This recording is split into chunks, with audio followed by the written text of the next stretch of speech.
If you're interested in the story behind the business headlines, check out Big Technology Podcast, my weekly show that features in-depth interviews with CEOs, researchers, and reformers in business and technology. Hi, I'm Alex Kantrowitz. I'm a longtime journalist, CNBC contributor, and the host of the show. I empty my Rolodex every Wednesday to bring you awesome episodes, so go check out Big Technology Podcast. It's available on all podcast apps. Would love to have you as a listener. From LinkedIn News, I'm Jessie Hempel, host of the Hello Monday podcast. Start your week with the Hello Monday podcast. We'll navigate career pivots. We'll learn where happiness fits in. Listen to Hello Monday with me, Jessie Hempel, on the LinkedIn Podcast Network or wherever you get your podcasts.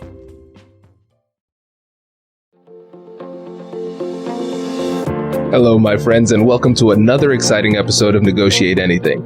This show is produced by the American Negotiation Institute, and with over 5 million downloads and listeners in over 180 countries, listeners just like you have made this the #1 negotiation podcast in the world.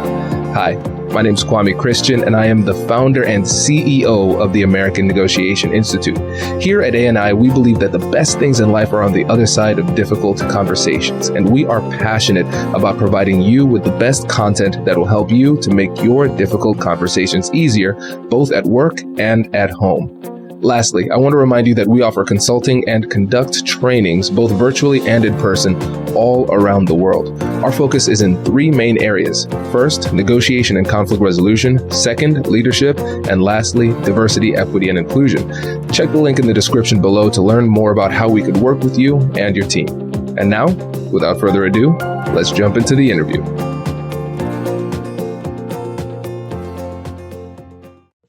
Alicia, thanks for joining us today. Thank you for having me. Yeah, it's great to have you. Another teammate on the show. So how about you get us started by telling us a little bit about yourself and what you do? Yes, Alicia Shaw. I'm an attorney with Carlile, Patchen, and Murphy, and I do our employment law. We usually represent employers, so I'm typically on the management side, and I do a lot of HR consulting, a lot of counseling for our employers, and a lot of compliance work in terms of what do I do when this happens, and what happens, what do I need to do if, someone makes a request for an accommodation. Just a lot of very basic HR counseling and consulting, and it's a lot of fun. Fantastic. And so everybody, in case you weren't up to date, so I'm also an attorney at Carlile, Patchen, and Murphy because I am a stereotypical Caribbean American with multiple jobs. So if you need legal representation in Ohio, we have you, and you could work with Alicia. And so we are excited today because we're talking about awkward conversations. And so before we get into the how-tos, why is it so important for us to have these conversations and have them well? So from my perspective, as I said, being on the employer side of things, but even if you're representing an employee, or even if you are the employee or you are the employer, there are things that happen at work that you just have to address. And sometimes they involve, personal feelings. Sometimes they involve awkward situations. Sometimes they involve things that might, broach inappropriate behavior.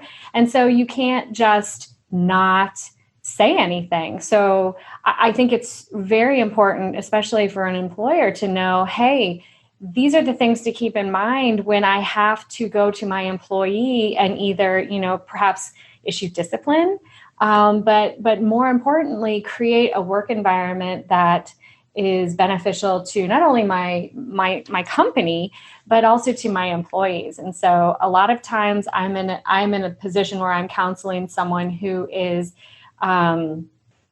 who's had an issue come up that they need to address with an employee, and they don't know how to do it. Yeah, no, it makes sense. And one of the things I always say is that sometimes the war chooses you. We don't have the option sometimes. We just have to do what we need to do. Absolutely. And I think every person who started a business doesn't, they know what they're doing for their business, but becoming an employer is so different. And a lot of people tell me, I never thought I'd have to have this discussion. Right. But you do. So Exactly. Well, fantastic. Well, audience, the three things that we're going to talk about on this topic are, first, the importance of maintaining your professionalism and focus, and more specifically, how to do that, because it's easy to say it, much harder to do it. The second thing is the importance of practice, and more specifically, how to practice before the conversation. And lastly, the importance of a follow-up check-in in order to build the relationship and how to do that too. But before we get into that, again, we have a story. So we're going to work from a case study, one that Alicia had worked on specifically, of obviously with some key factors changed for anonymity. And so, Alicia, how would you get us started with that story? Yes. So I had a call from a very, very nice business owner who is in an industry that is very, I would say it's very blue collar. It's not a services. It's in kind of like a manufacturing. So you're dealing with a lot of men, and this particular client called and said, "Hey, we have someone who is sending naked pictures of himself to coworkers. And what do I do?" So, starting with, the most awkward of situations, first of all, you have the competing issues of, well, this is a trusted employee and this is not something that I would ever expect I would have to deal with. And secondly, of course, it has to be dealt with. And you have to have that conversation. So how do you have it? So when we're actually having the conversation, maintaining professionalism and focus, what should we keep in mind here? Well, what I always tell a client in this situation, and not even this particular situation, but something less extreme, you need to make sure that you have a clear idea of what you want to come out of the conversation. So going into it, is it something where I just need to address something small? Is it something where there's going to be a termination at the end of the conversation? As in, the situation we discussed where you have someone who's acted so egregiously that you're going to have to terminate them, or at a minimum, there's going to have to be some significant discipline. So you have to go in mind, or you have to start with what's the end goal. And the end goal, of course, as the employer is usually, you can control that to a certain extent. But getting there, I think a lot of people are scared that they're going to say something wrong. They don't want to get themselves as the employer in trouble.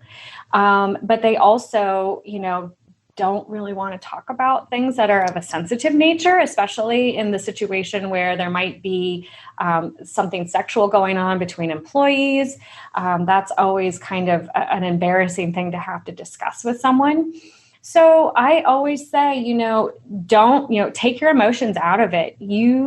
Sit someone down, start the conversation, get right to the point. Don't allow yourself to be dragged into, the emotion of the situation. If the employee or the other person is getting upset or is argumentative, you know what you're there to do, and it has to be done. And, you can give a reason, as long as it's a truthful reason, and stick to that and really say, I understand you're upset. But the decision has been made, or, you need to stop doing X, Y, and Z. But I always caution people, don't dance around the subject to the point where the person you're talking to doesn't realize that they've been terminated, or, or, doesn't realize that what they did was inappropriate. Yeah. And so one of the key points that you mentioned there was making sure you control your emotions and keep everybody focused so their emotions don't get problematic for the conversation. And again, that makes sense, but how do we do it? That's the hardest part. So what advice do you have for the listeners there? I usually advise that you have a phrase that you can come back to. And it depends on what the end result of the conversation is. For example, if you are going to have to terminate the individual's employment because of something that's happened, the decision has been made. Don't apologize. The decision has been made. I understand you're upset. And then quickly move into, here are your benefits that are available to you after the termination. If it's something that is not, if it's something that you just want an employee to stop doing at the workplace, again, I would have a phrase that you've practiced, that you're comfortable with, that shows that you're in control of the situation. And really, if the person gets upset, do not go down that path. It's very easy to, I think a lot of people try to, avoid these difficult conversations because they don't want to deal with the aftermath. But you know what? It's unavoidable. Accept it, move forward, and keep your mind focused on what you're there to do, and get the job done. Absolutely. And Alicia, it is always refreshing when I have another well-trained attorney on the show, because you're reminding me of a first-year writing class, like Law 1, where my writing professor always talked about the phrase that pays. There's something in a previous court decision that a judge said, and you just keep on saying that phrase over and over and over again. And essentially, that's what we're doing. And especially when it comes to having these awkward conversations and setting clear boundaries, you do not need to make the conversation interesting. There are no such thing as style points. Just say what you need to say. And if they keep on pushing back, state the same boundary, the same barrier in the exact same way. I agree. And there's no reason, I always tell people to avoid getting into the nitty gritty discussion. It doesn't benefit anyone usually. And typically it will end up where you could have a meeting that takes 10 minutes. Then you have an hour and a half. And I definitely have counseled clients who all of a sudden, they're in a meeting in a discipline situation, and, this has been said and that's been said, and this person was called in, and then they had a rebuttal. And no, don't do any of that. If after your 10 minutes, if there are still issues, then you can address them later. But don't keep hashing out the same situation for hours on end. Absolutely. And I remember in our pre-interview chat, something that you mentioned is keep it simple, keep it professional. And I feel like if we do that, it makes everything a lot easier. Absolutely. I mean, I think, what I always fall back on when I am talking to clients is, first of all, respectful. Even if something has, even if an employee has, done something that, like I said, results in their termination, it's still a respectful conversation. And as part of that, you have to be a professional. The worst thing you can do, I think, is to engage in the dialogue of, well, you did this, and then you did that, and then you did this. And so as long as it is professional and simple and short, that's the other thing. I think you'll be in good shape. Exactly. I tell people all the time, it's the shorter the conversation, the easier it's going to be. Again, the more you go on, the more likely it is for you to make a mistake, the more likely it is for you to get off track, and the more likely it is for somebody to see some vulnerability in what you said. Maybe you misstated a fact that wasn't perfectly stated, but is completely irrelevant to the overall outcome. Exactly. Yeah, so just keep it short. Keep it, what is the famous phrase? Keep it simple, stupid. So exactly. as much as you can. For sure. And listeners, I know that especially if you're still listening, you've gotten something out of this. So make sure you leave a review and subscribe. And if you liked this episode, give Alicia a shout out. Let her know in the reviews. Does your company invest in professional development training? If you believe that your team would benefit from a negotiation workshop, all you need to do is go to our website, fill out the workshop request form, and then we'll set up a time to chat. These workshops are completely customizable, and we've done them all around the country. Negotiation and conflict resolution skills are beneficial across all professions, but they're especially useful in procurement, purchasing, sales, sourcing, and contract management. Our calendar is filling up quickly, and we even have some workshops scheduled for next year. If you think you might want one, I'd suggest reaching out soon so you don't miss out. Check out the link in the description to learn more, and we will be right back after this.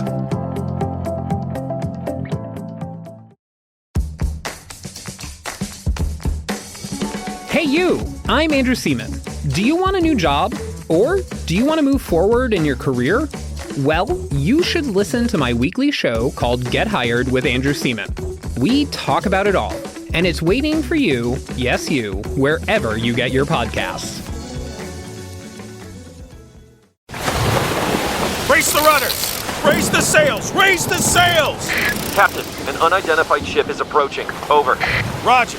Wait, is that an enterprise sales solution? Reach sales professionals, not professional sailors. With LinkedIn ads, you can target the right people by industry, job title, and more. We'll even give you a $100 credit on your next campaign. Get started today at linkedin.com/marketer. Terms and conditions apply. So I think this is perfect, a perfect opportunity for us to transition into the second point, practice. Because again, we say, okay, Alicia, this sounds good. I'm going to keep it simple. I'm going to keep it professional. I'm going to keep emotions out of it. And then we go and perform and we fall apart. So can you tell us a bit more about practice? Well, I always, sometimes people feel better with a script. And that's not necessarily a bad thing. I personally am not a script person, but I do think that it's important to lay out the key points. So, if it's better to write out what you would like to say and practice it that way, or if you, can take some highlights, we know that you engaged in X behavior. This is a violation of our company policy here. And accordingly, we need to issue discipline, X, Y, and Z. Just very simple. But again, practicing it a couple of times and understand that, even though you want to project control, you can't control what the other person's going to do. So the only thing you can do is control your response. So like I said, have a phrase ready to go that you can fall back on in the event things start spiraling, so that you don't get dragged down into that discussion. Sometimes when we practice, we also need to practice from the other person's perspective. And so what I suggest people do is do 2 trial runs. The first one that you do from the other person's perspective. So you bring somebody in, like your incredible attorney, Alicia, in, and then you try to be the person who is going to be on the receiving end of the awkward conversation from your perspective. It helps you to empathize. And then you do a second trial run from the other side. And I've done this with some of my business clients too, because for me, I'm always saying, hey, put me in, coach. I would love to negotiate this for you. But sometimes the relationship is so personal that they say, listen, the relationship is not ending. And so if I bring in my lawyer to have this conversation, then it is going to cause some issues down the road. So I want to handle it myself. And so sometimes for me as the lawyer, I go through it with them too. Absolutely. And in an employment situation, I sometimes do have clients who want me to do the termination. And that's never, that could create issues down the line that the client might not intend in the event, something goes wrong and there's litigation and all of a sudden your lawyer is your witness. And so I don't ever participate in that, but I am happy to talk through all of these scenarios and, well, what happens if they say this? And what happens if they say that? Because sometimes, depending on the person, they feel so much better having at least gone through all the possibilities in their head and can practice the response. But ultimately, it's usually the business owner's responsibility, and it just comes with the territory when you have employees. someday you're going to have an awkward conversation. Absolutely. And I really like the point that you said about what if they say this? And that's really something I think that people miss, because I hear people, what they would say is, man, I hope they don't say this, or I hope they don't ask this question. And then they go into the conversation and the person does that exact thing that they're fearing, and they still have no response. And so I think we have to think about the worst possible scenario and then saying, okay, if this were to happen, then I would say what? You want to have that prepared. Absolutely. Absolutely. And that goes to, being able to control the conversation as much as possible. Exactly. Yeah. No, I love it. And listeners, I know you've heard this before. Make sure you check out the negotiation guides. So if you go to AmericanNegotiationInstitute.com/guide, you can get free guides that help you to prepare for these difficult conversations. Again, the more you prepare, the more you practice, the better you will be. And let's wrap this up with the last point, doing the follow-up check-in. And for most people, they say, well, whew, I already had this awkward conversation. Glad that's over. I'm never going back to that. But you are saying we need to. So tell us more about that. So in the event that it's something that's not so egregious, this employee or whatever it is, you want them to stay on, and they are planning to, and we're going to move forward in this relationship. It's good to build rapport. I don't advise, if it's something that you do need to check in on. Let's say, hey, for example, if you've had an employee that's complained of being harassed by a coworker, of course, that's something you need to check in on. But something that is less serious, it's not something you have to belabor. The point's been made. You've reached out to the employee. You made a note in the personnel file. So if you ever have to go back and say, you know what, you haven't improved on this or that, or I noticed that you're doing this again, then you can go back to your records and say, hey, we had this conversation on, December 1st of 2020. And we're right back where we were. And so you'll be ready next time in case you have to do the unfortunate, further discipline or a termination. But absent that, move on. It's only going to be more awkward if you make it awkward. So, moving on, checking in. Hey, how are you doing today? Don't avoid the person just because of that conversation, because that will make potentially a good employee want to leave if they feel uncomfortable after you've had to have that conversation. So the goal is it's always to make a more respectful and more professional work environment. And so I think if that's the goal and that's how you behave and you're collegial about it and respectful, others will follow suit. Yeah, it makes so much sense. And Alicia, I know we've all been in these types of scenarios, these circumstances where there's a person where we have an awkward relationship and we have to go past their office or whatever it happens to be. And you're thinking about the awkwardness, they're thinking about the awkwardness, and we just make eye contact, quickly avert, and then move on. It's so hard. It's a natural human thing, but we really have to lean into it. And I really like what you said, because we're not dwelling on it. We're not saying, hey, Alicia, you remember that awkward thing? I just wanted to check in to make sure you're okay still. No, let's just be humans together again. I can check in on you, see how you're doing. And then we're slowly making really simple and safe deposits in the relationship bank account. And then we can get the relationship back to where we want it to be. Absolutely. I think 9 times out of 10, everybody on both sides just wants to do what's best. And so sometimes, most of the time, the person who you have to have the awkward conversation with isn't necessarily aware that what they're doing is either offensive to someone else or, something that might be problematic. So typically, just advising them of that is going to take care of the situation. And so you don't want to make a situation worse by harping on it, so to speak. But then there are the situations that don't get better, and you have to revisit the issue. And that's, of course, when you go back to step one. And so any ideas or kind of simple rules that we can follow when it comes to problems that persist and how to have that termination conversation? Because the way we worked through it, we said, okay, we had the awkward conversation. Now we're rebuilding the relationship. Let's say it doesn't continue. What are some things that we need to keep in mind for ending the relationship? So it's really interesting. I have a lot of clients who are afraid to give someone a reason for their termination. I think they're just scared to say the wrong thing.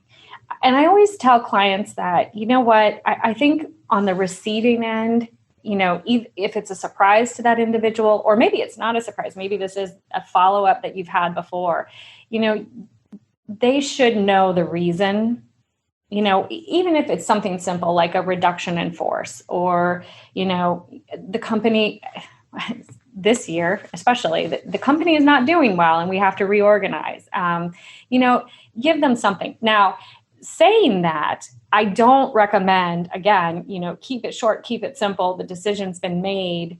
If it's something based on a past discipline issue, definitely I would reference that past, time that you talked about this situation before and the fact that it's not gotten any better.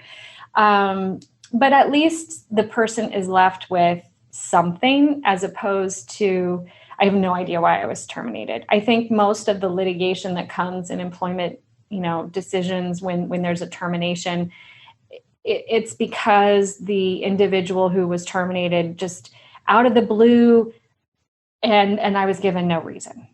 And from the employer's perspective, it's hard because you're afraid to say the wrong thing.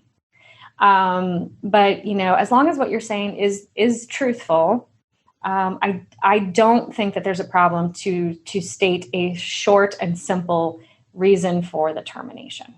Yeah, it makes sense. And I think, yes, and I think it just provides some closure. Absolutely. And humans have this need to know. We're always asking why, especially when something bad happens, we're always asking why. And so again, to your point, that helps to give them that closure. Yeah. And one of the things that we said before the interview that I thought was really interesting was your prediction on what could happen next year when people start to hopefully get back to the office. So again, sell the audience on why this is so important right now. So it's interesting. As an employment attorney, you do get a lot of very different kinds of stories. And what I will say is COVID has kept everyone apart, and you can't go out with your coworkers. Nobody's having Christmas parties. There's a whole list of things that have been canceled. And what I was saying before we got on the podcast was, in 2021, at some point, there's going to be a reopening and everyone's going to be unleashed. And I just have a feeling that, it gets very tempting for people to, especially if there's alcohol around, to do something that they may later regret. And that's when, as an employer, you just really have to be careful about, even when you're planning those back to work celebrations or, whatever it may be mindful of the fact that people have foregone these kinds of events for so long that you really want to be able to safely celebrate and not have to have these conversations after a holiday party. And I've had many clients that have had to. So yes. And if you're in that situation, watch our interview. Well, Alicia, thank you so much for coming on the show. This was so much fun. And listeners, hey, remember, I'm a business owner too. And when I have legal needs, guess who drafted my contracts and handled all of my employment work? Alicia, because good lawyers hire good lawyers to represent them. So not only am I a part of CPM, Carlile, Patchen, and Murphy, as a business lawyer, but I am also a happy client as well. So reach out to Alicia if you have any questions or legal needs. And Alicia, any parting words for our audience before you go?